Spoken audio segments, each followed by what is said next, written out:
Vamos lá. Vamos à palavra de Deus. Quem estava aqui domingo passado, levante a mão para o céu. Você lembra o tema da mensagem domingo passado? Quem lembra?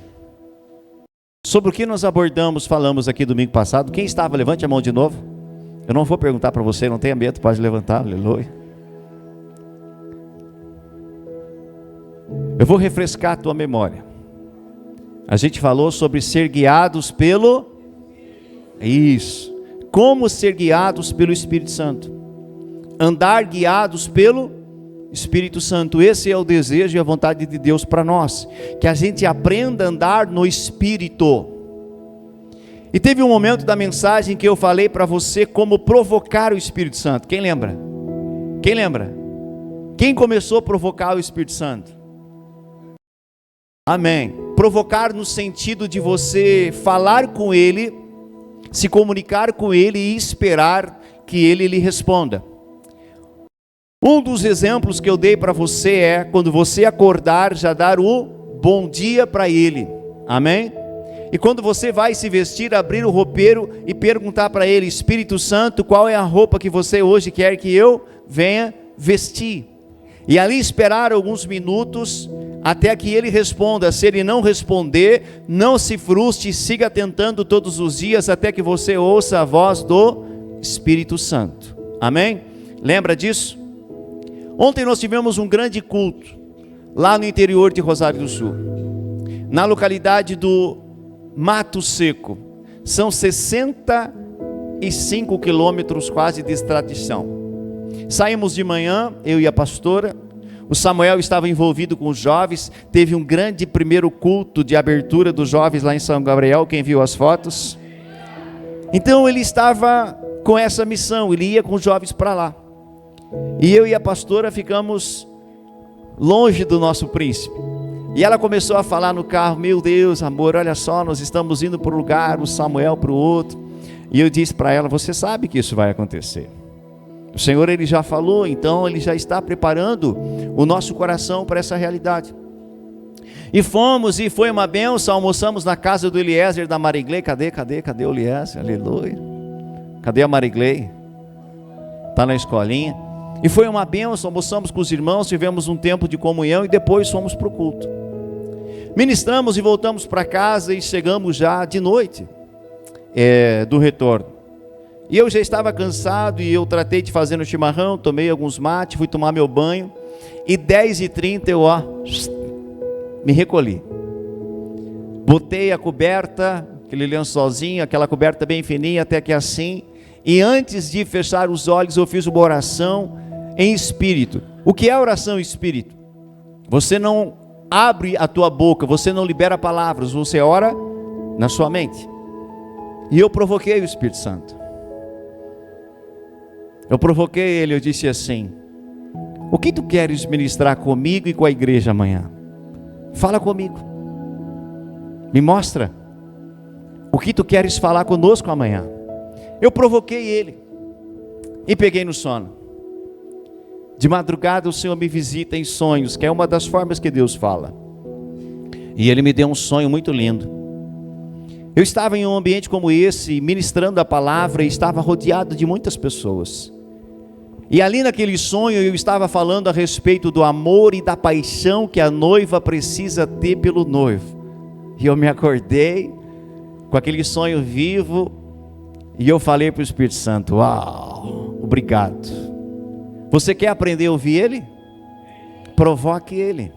Amém? Fale com Ele, interaja com Ele. Então é sobre isso que nós vamos falar no dia de hoje. Vamos ministrar sobre paixão pelo noivo. Olha para o irmão do teu lado e diga: paixão pelo noivo. Abra sua Bíblia agora no livro de Apocalipse, capítulo 2, nós vamos ler do versículo 1 ao 7. Paixão, amor, fervor pelo noivo. Aleluia! Quem é apaixonado aí pelo Senhor? Apocalipse 2, o versículo 1 ao 7 diz assim: o anjo da igreja em Éfeso, ao anjo da igreja em Éfeso, escreva: eis o que diz aquele que tem as 7 estrelas na mão direita e anda entre os 7 candelabros de ouro. Conheço as tuas obras, o seu trabalho árduo e a sua perseverança. Sei que você não pode tolerar homens maus, que pôs à prova os que se dizem apóstolos, mas não são, e descobriu que eles eram impostores. Você tem perseverado e suportado os sofrimentos por causa do meu nome, e não tem desfalecido. No entanto, contra você tenho isto: você abandonou o seu primeiro amor. Portanto, lembre-se de onde caiu, arrependa-se e faça as obras que praticava no princípio. Se não se arrepender, virei a você e tirarei o seu candelabro do seu lugar. Há, porém, uma coisa a seu favor: você odeia as práticas dos nicolaítas, como eu também as odeio. Quem tem ouvidos, ouça o que o Espírito diz às igrejas. Aquele que vencer, darei o direito de comer da árvore da vida que está no paraíso de Deus. Fecha a Bíblia, fecha os olhos, vamos fazer uma breve oração. Pai, aqui está a palavra, tua palavra, verdadeira, incomparável, pura e santa. E aqui está, Senhor, uma parte do teu rebanho, pois o teu grande rebanho está espalhado por todo o mundo. Mas aqui está uma partícula, Pai, daqueles que o Senhor ama, daqueles que o Senhor escolheu, e daqueles que já estão ouvindo tua voz e estão se reconciliando com Deus por meio de Jesus. Que nessa noite o teu Espírito fale no profundo, na intimidade de cada um de nós. Nós te damos a plena liberdade de se mover em nosso meio, de bradar no nosso meio a tua palavra e a tua verdade. Abrimos o nosso coração e verdadeiramente nós te dizemos: fala conosco, e não nos deixa sair daqui da mesma forma. Pelo contrário, Senhor, que possamos compreender e nos posicionar e ouvir a tua voz e obedecê-la, pois melhor é obedecer do que sacrificar. Nós tomamos posse do poder e autoridade do nome de Jesus, repreendemos tudo aquilo que é contra a tua palavra e esse momento tão importante. Fica aqui, amado Espírito Santo, e me ajuda, e não me deixa errar. Essa é a minha oração, em nome de Jesus. Amém.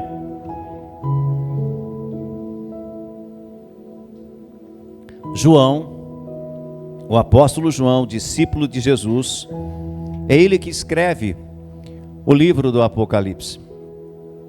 E ele recebe a incumbência do próprio Senhor Jesus para escrever cartas.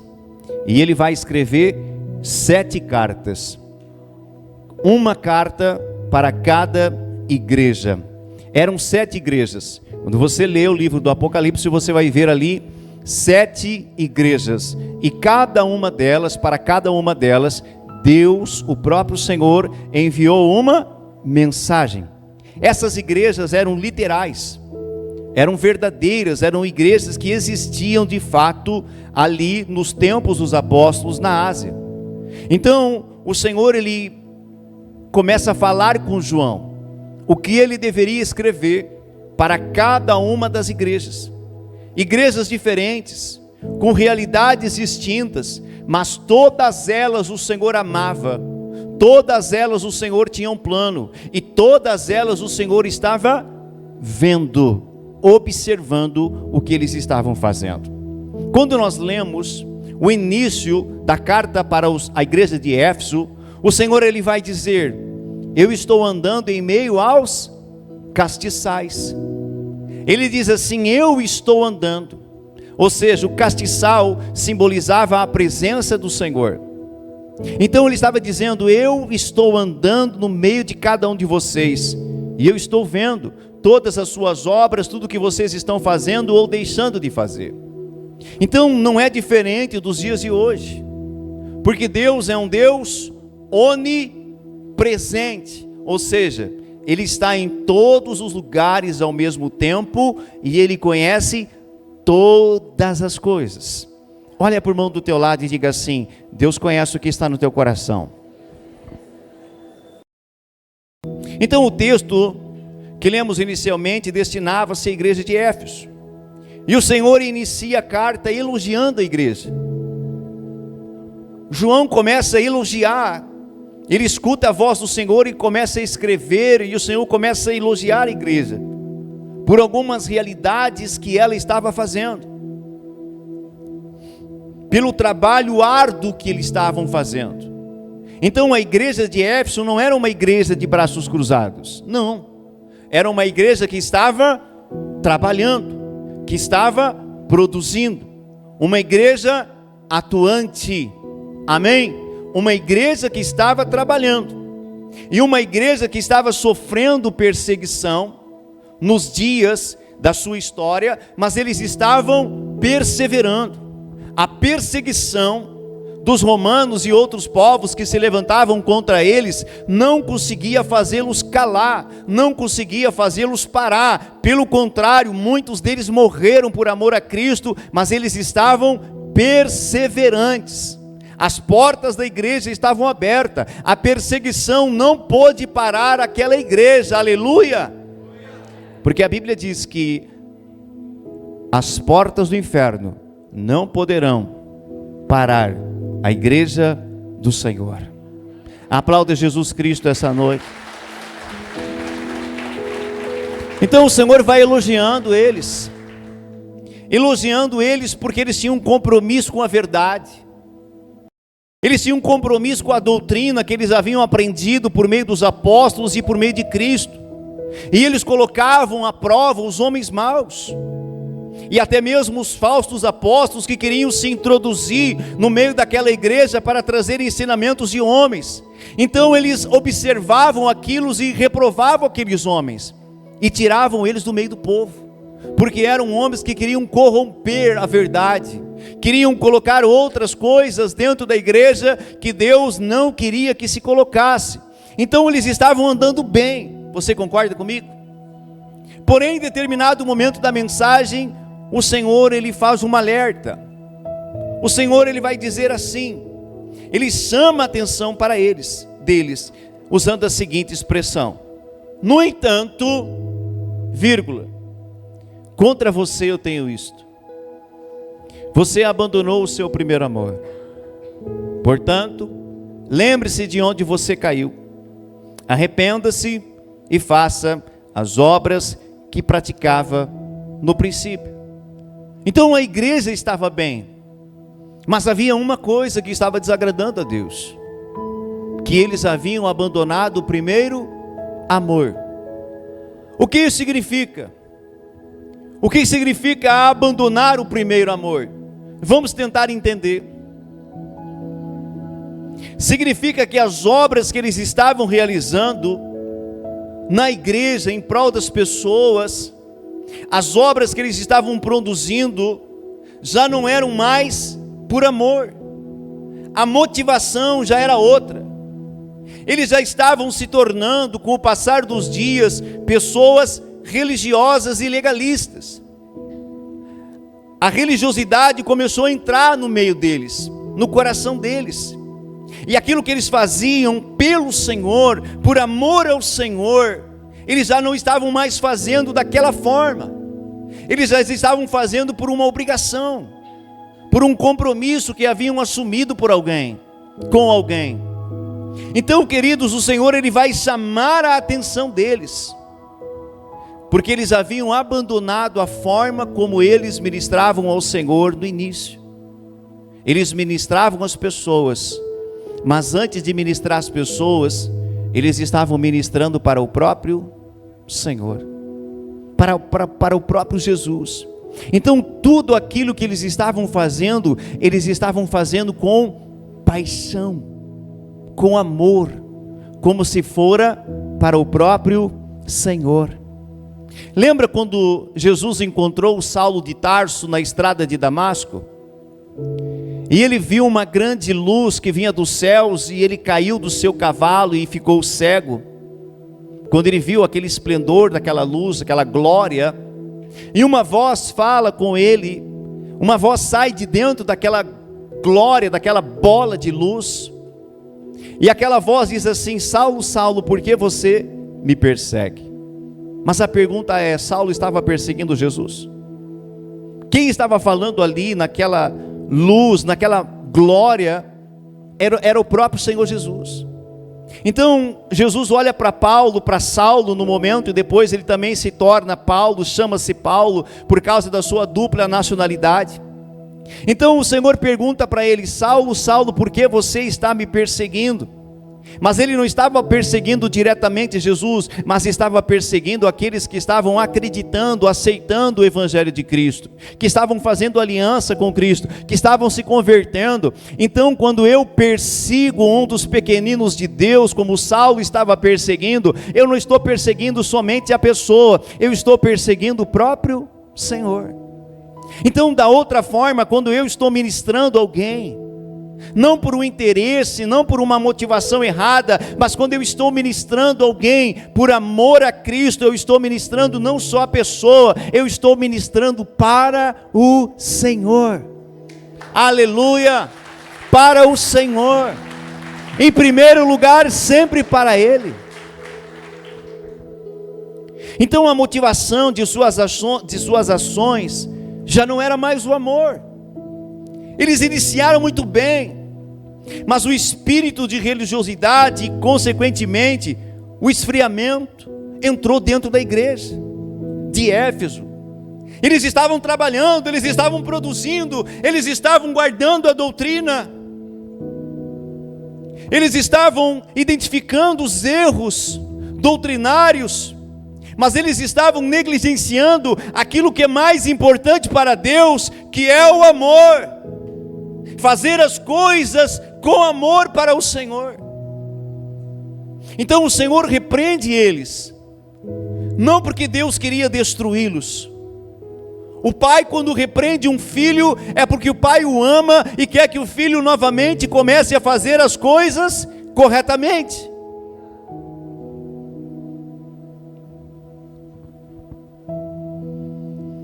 Quando o espírito da religiosidade entra, vem junto o esfriamento. E quando você lê outro texto do livro de Apocalipse, o Senhor vai dizer assim: porque você és morno, nem frio, nem quente, eu estou a ponto de vomitar você. Olha para você mesmo, faz assim com o teu dedo, não é para o teu vizinho, não é para quem não veio, não é para quem está na internet, faz assim, ó. E pergunta para você: como você está? Faz assim: como eu estou? Frio? Morno? Ou quente? Ai, ai, ai. Quem sabe alguns de nós aqui, como recém estamos começando a caminhada com fé, estamos frios, e é normal. Estamos recém começando a nossa caminhada com Cristo, não fomos ainda aleluiados por Ele, renovados pelo Espírito, não nascemos de novo, ainda estamos então no estágio inicial, talvez estamos frios.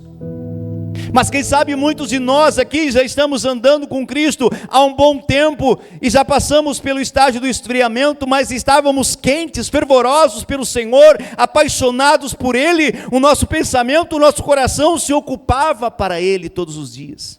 Tínhamos prazer nas coisas dEle, prazer de fazer pelo Senhor, prazer de cuidar de alguém, prazer de ministrar ao Senhor, prazer de estar na sua casa, em sua presença.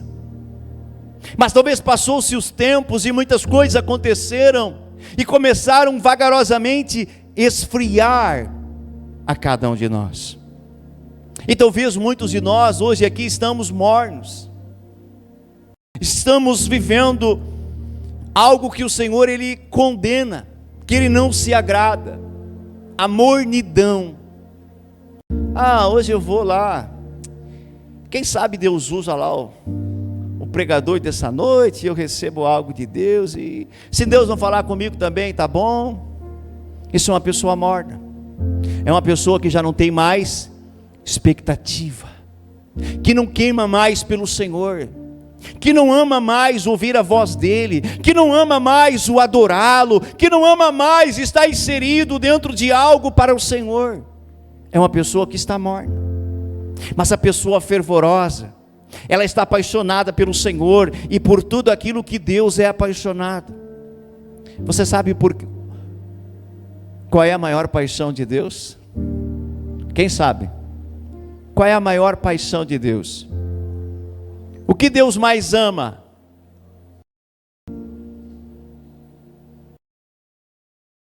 Já sei, pastor. É o seu grande e alto, sublime trono que Ele está sentado. Ele ama aquele trono. Não é. O bem mais precioso para Deus sou eu e você. Somos nós. Deus nos ama. E lá em João 3,16 a Bíblia diz que Deus amou o mundo de tal maneira que deu o seu único filho por amor a nós, para que a gente não venha perecer, mas viéssemos receber a vida eterna. Então o bem mais precioso para Deus somos nós. E se eu estou fervoroso, se eu amo ao Senhor, eu preciso amar as coisas que Deus ama. Se eu sou uma pessoa fervorosa, cheio do Espírito, amo o Senhor, eu preciso amar ao Senhor e as coisas que Ele ama. Mas muitas vezes nós estamos amando mais as coisas do que as pessoas. Estamos amando mais bens materiais e tantas outras coisas do que as pessoas. Será que nós estamos fervorosos? Será que nós estamos ainda no primeiro amor, nas primeiras obras, quando nós tínhamos prazer de estar na presença de Deus? Quando tínhamos prazer de fazer algo para o Senhor, que Ele pedisse para nós, comunicasse ao nosso espírito, por meio de uma liderança, ou até mesmo por meio do próprio Espírito. Vou te dar um exemplo. Nós trabalhamos com células. Quem aqui é líder de célula? Fique de pé. Líder de célula, fique de pé. Os líderes de célula que estão aqui. Líder de célula. Nós temos aqui a Daiane. Eu também sou líder de uma célula. A irmã Débora não está aqui. A Andressa está lá no fundo. Levante a mão. Aleluia. Obrigado. O que é uma célula? Uma célula é uma reunião de crentes e não crentes, onde nós nos reunimos para compartilhar o ensino da palavra de Deus. Temos um momento de aprendizado, onde todos podem dialogar, tirar as suas dúvidas. Temos um momento de dinâmica, temos um momento de louvor, um momento de oração e um momento de compartilhar o alimento. Então é uma reunião familiar. Assim como a igreja primitiva, ela se reunia de casa em casa, não só no templo, mas eles se reuniam para partir o pão. Então células, que nós chamamos de célula, não é algo novo, não é algo que nasceu agora, não é uma invenção de homens, é algo que o próprio Senhor, Ele criou lá há muitos anos atrás, para fortalecer a igreja, para que tivessem comunhão e pudessem colocar o amor uns pelos outros, os dons uns pelos outros, ou seja, trabalhar em prol uns dos outros. Mas eu te faço uma pergunta: talvez você é um líder de célula, talvez você abriu a sua casa para uma célula, mas quando chega a semana, o dia da célula, você já começa: meu Deus, essa semana tem que ministrar a célula. Mais uma vez eu tenho que ministrar a célula. Apenas um exemplo. Você faz parte do louvor: essa semana eu estou na escala, mais uma vez eu vou ter que ministrar o louvor. Essa pessoa é apaixonada por Jesus? Talvez um dia ela foi. Talvez quando ela sabia: meu Deus, hoje é eu que abro o culto. Uau, vou me preparar, vou jejuar, vou buscar Deus, vou buscar a palavra para abertura. Talvez você ministre aqui nesse altar, você pregue, e antes talvez você se preparava, você jejuava, você clamava: o Senhor, fala comigo, Deus. Mas talvez hoje você vai preparar a mensagem fast food no dia. Isso é amar o Senhor? Isso é estar fervendo, queimando por Ele? Não é. Talvez essa pessoa outrora foi quente, foi fervorosa, fazia as coisas por amor ao Senhor, mas talvez hoje ela está fazendo de uma forma religiosa. E isso Deus não se agrada. E o Senhor, Ele está falando conosco essa noite. Posso ouvir um amém? Para que a gente venha nos posicionar de novo, venha voltar a ter paixão pelo noivo, a queimar pelo noivo, a desejar a sua presença, a comunhão com o seu Espírito, e a amar aquilo que Deus ama.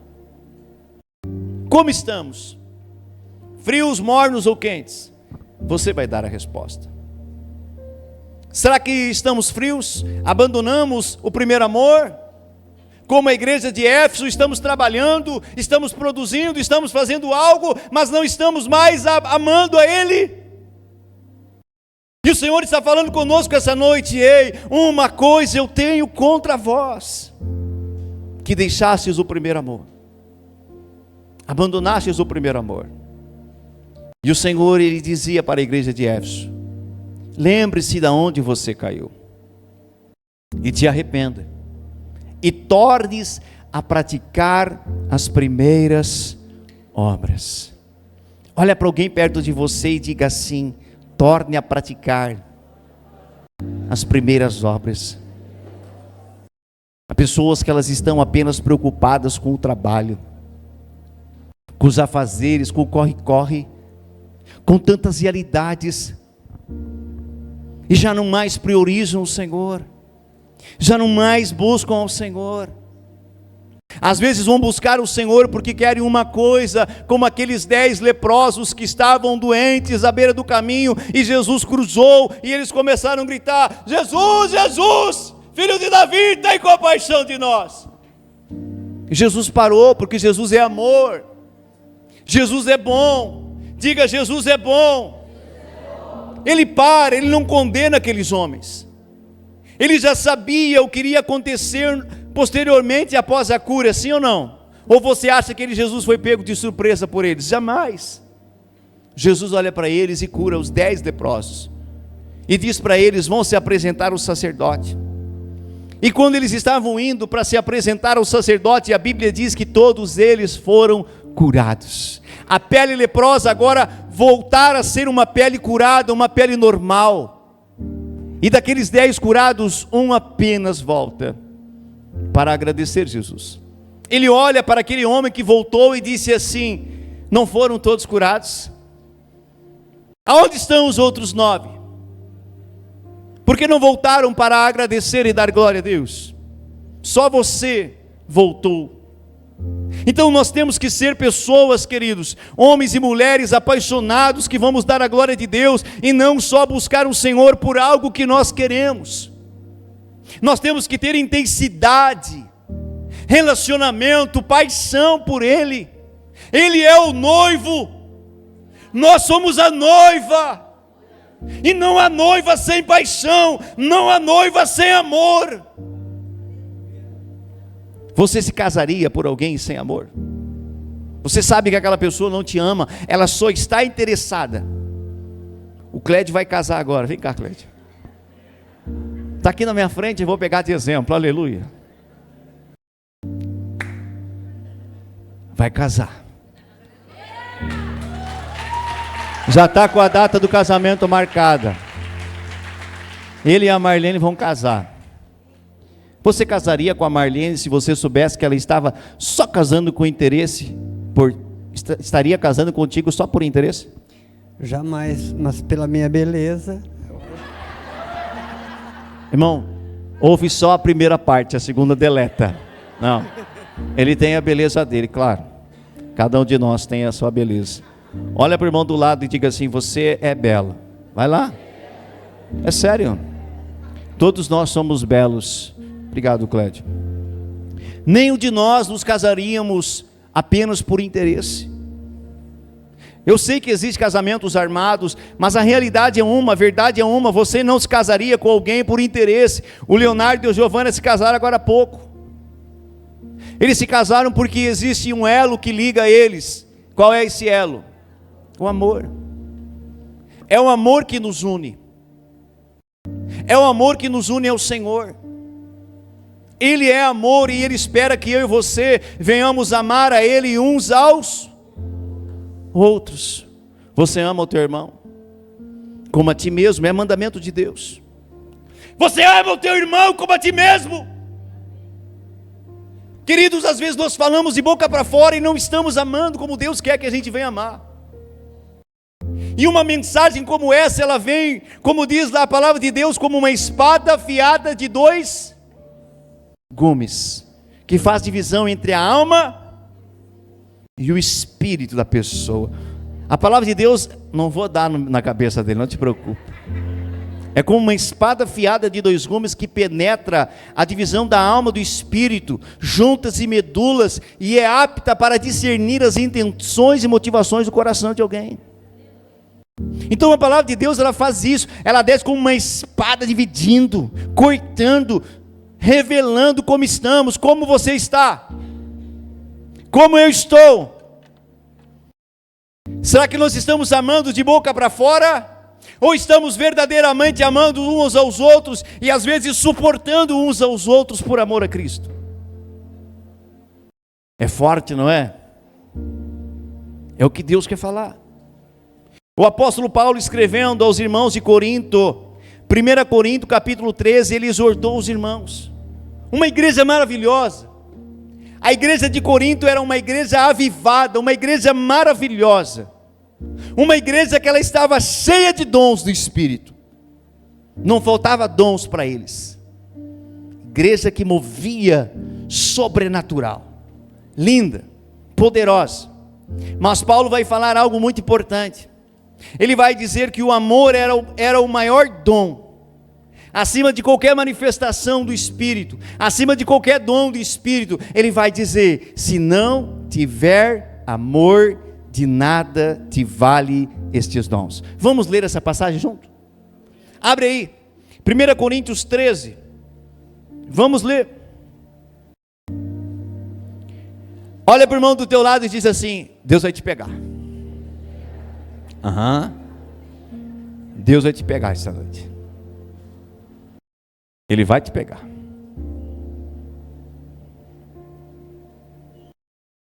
Se a palavra de Deus não gerar mudança em nós, de nada vale estarmos aqui. Nós precisamos permitir o Senhor gerar a mudança em nós. Amém? Nós temos que abrir o coração e dizer: Senhor, trabalha em mim. Trabalha. 1 Coríntios capítulo 13, versículo 1 a seguir.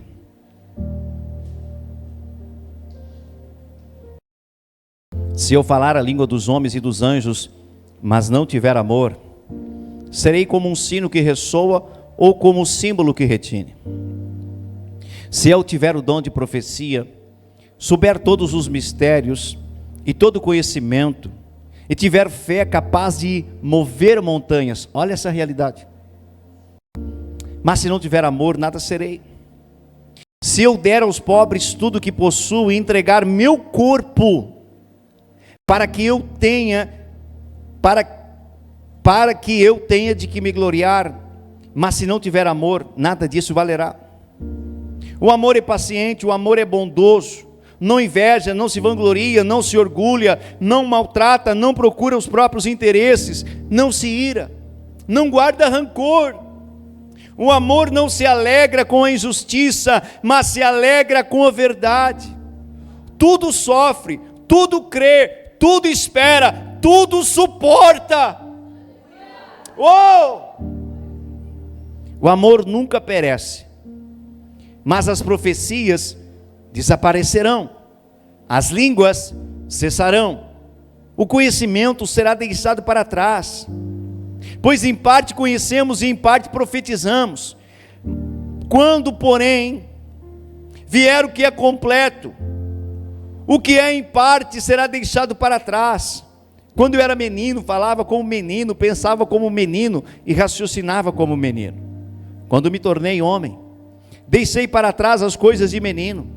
Agora, pois, vemos apenas um reflexo como em um espelho, mas um dia veremos face a face. Agora conhecemos em parte, mas um dia conhecerei plenamente, da mesma forma que sou conhecido. Assim, permanecem agora estes três: a fé, a esperança e o amor. O amor destes, porém, é o maior. Não importa se você tem dom ou não tem dom, se você ora bem, se você prega bem, se você ora pelo enfermo, ele é curado, se Deus se revela, se você vê no Espírito, não importa nada disso, se não tiver amor, não vale nada. É como um sino que retine. Nós precisamos ouvir o Senhor, olhar para nós e nos auto-examinar. Não é olhar para o outro, mas é olhar para nós. Deus está falando individualmente e coletivamente, com cada um de nós, como nós estamos. Será que não estamos como a igreja de Éfeso, que outrora estávamos apaixonados por Ele, mas com o passar dos dias, entramos numa religiosidade vazia? Estamos fazendo, estamos trabalhando, estamos produzindo, estamos, mas estamos talvez longe de Deus, porque o amor se esfriou. Como estamos, igreja? Como você está? Como eu estou? O Senhor estava chamando a atenção da igreja para voltarem às primeiras obras, onde eles se moviam por amor e paixão pelo noivo. Como você se move? O que está fazendo você se mover? O que está fazendo você produzir, você trabalhar? Você está inserido em um ministério? O que está fazendo você estar inserido em algo? Reconhecimento? Um título? Uma promoção? Um cargo? Não sei. Se não for por amor, está errada a motivação.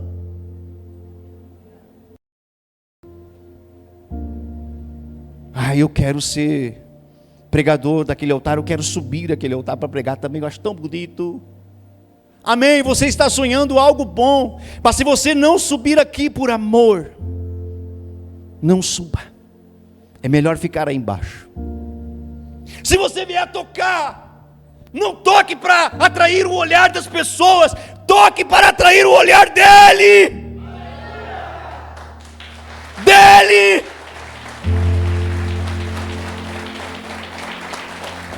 Se você fizer algo para alguém, não vá para as redes sociais e expor tudo que você fez.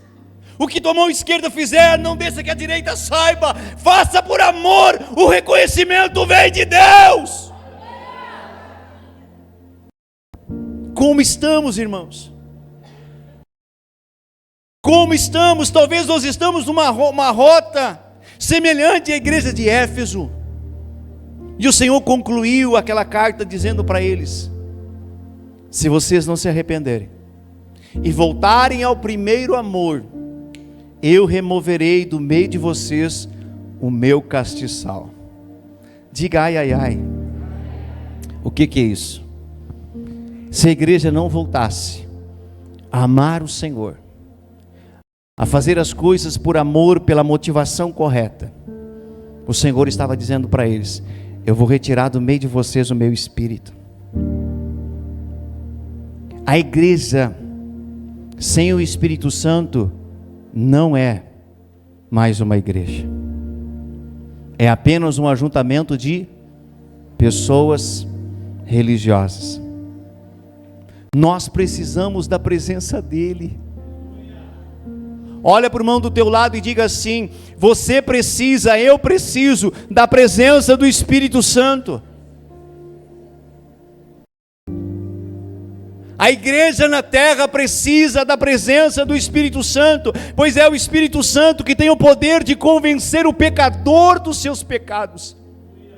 Não é eu trazendo uma bela e eloquente mensagem que o pecador sai daqui arrependido, irmãos. Não é o quanto eu sei da Bíblia que vai mudar a vida de alguém, mas é se nós estivermos reunidos por amor e paixão ao Senhor, e alguém subir aqui e dedilhar algumas cordas do violão, e a presença do Senhor invadir esta casa, e aquela pessoa lá no seu banco, talvez antes de ouvir a mensagem, ela será compungida, impelida pelo Espírito, que ela é pecadora e que ela precisa do perdão de Deus, que ela precisa aceitar a Cristo, que ela precisa dele. E ali no seu banco, ela vai começar a chorar e derramar as primeiras lágrimas diante de Deus. E ali no seu banco, ela vai começar a dizer: Senhor, eu sei que eu tenho errado, que eu tenho vivido uma vida tão horrível, mas hoje eu estou aqui em algo tão tremendo que eu não sei explicar ainda, algo tão maravilhoso está tocando em mim, e estas lágrimas estão descendo que eu não sei explicar, mas é bom. Quem já passou por isso, levante a mão para o céu. Primeiro culto que eu fui numa igreja evangélica de Santa Maria, morava lá. Eu entrei na igreja por convite de colegas de trabalho, e cheguei na hora do louvor, já havia começado o culto, e eu me sentei nas últimas cadeiras, e eu fechei os meus olhos, porque grande parte da igreja estava de olhos fechados, e eu não ia ficar olhando para os outros. Eu fechei os meus olhos e tentei adorar a Deus da forma que eu sabia. Não conhecia ainda aqueles hinos que estavam sendo cantados, mas eu fechei os meus olhos, e eu comecei a ouvir aquelas canções, e eu comecei a chorar. E naquele dia eu não sabia porque eu chorava, e eu estava com vergonha. Estava sendo algo tremendo, mas ao mesmo tempo com vergonha, porque eu pensava: todos vão abrir os olhos, vão ver que eu estou chorando. E às vezes eu abria um pouquinho os olhos para espiar, para ver se tinha alguém me olhando, e não tinha ninguém me olhando. E eu olhava para muitos, e muitos também estavam chorando, e eu disse: uau, não é só eu que estou chorando, tem mais gente chorando. E depois eu fui entender que aquilo era o Espírito Santo trabalhando na minha vida, para mudar a minha vida, a minha história, para me tirar, querido, do pecado, para me tirar do lodo, me tirar da mentira, da prostituição, do engano, dos vícios, e me levar, me tirar das trevas, e me transportar para o reino do Filho do seu amor. Sem presença do Espírito Santo, ninguém nasce de novo.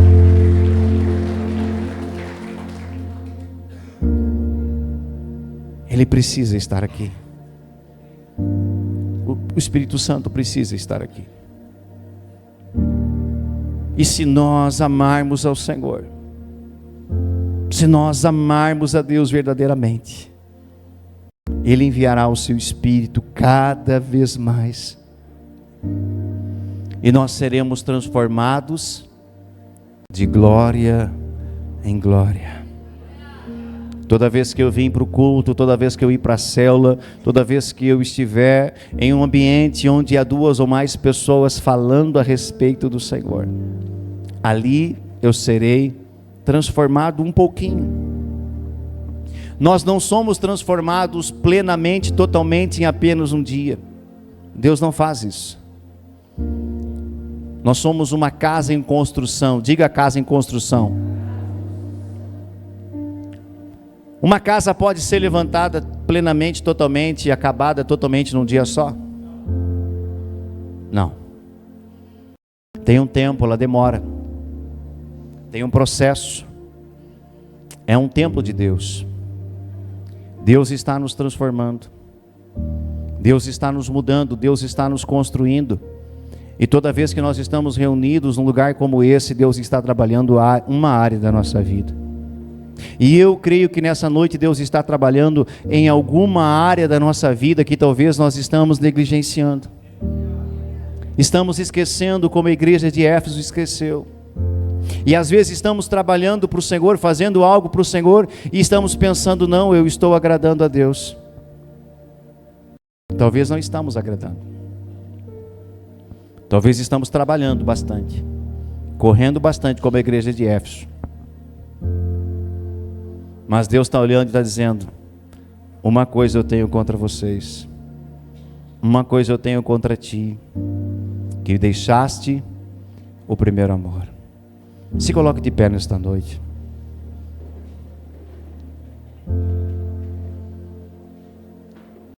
Essa noite Deus está nos dando uma grande oportunidade. Diga comigo: grande oportunidade de mudança, de nos arrependermos e confessarmos diante de Deus que estamos assim. Talvez mornos, frios, talvez já sem paixão, sem amor, sem motivação, talvez já vivendo uma religiosidade. Não vou na igreja domingo porque tem que ir. Faz bem, né? Todo mundo vai, diz que é bom estar lá, vou ir também. Não tem amor, não tem paixão. Eu vou dar um exemplo aqui humano para você compreender uma verdade espiritual. Quantos quilômetros um homem ou uma mulher apaixonado fazia na antiguidade para ir até a casa da amada? Quantos quilômetros, às vezes a pé ou no... Uau! 70 quilômetros a cavalo. Por que ele fazia isso? Paixão. Queria estar perto da pessoa amada.